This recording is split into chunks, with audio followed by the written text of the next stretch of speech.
วิธีการกินเกี๊ยวให้ถูกต้องเด้อใส่ซีอิ๊วหวานลงไปก่อนเบิ่งเอาเด้ออีพ่ออีแม่เอ้ยความเป็นตะแซ่บนะก้อนใหญ่ๆแบบเต็มปากเต็มคำคำน้อยภาษาใจจัดเป็นก้อนรถเฮ้ยยูนักเลงตอนห่านโคตรเกี๊ยวมาลงบูธอีกแล้วเด้อ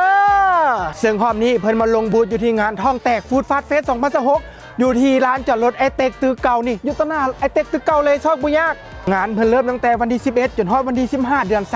2026มันไผมาซาบอกเลยได้ต่อคิวยาวเด้อ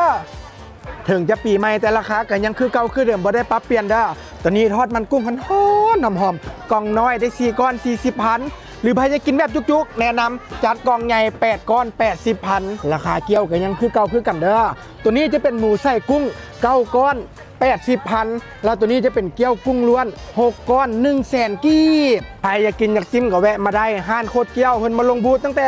วันที่11จนฮอด15มีนา2026น่าจะเปิดประมาณ11โมงเป็นต้นไปจนฮอดแรงพุ่นแหละอยู่ข้างสะพานหรือว่าอยู่เดินจอดรถด้านหน้าไอเต็กตึกเก่าเลยเด้อ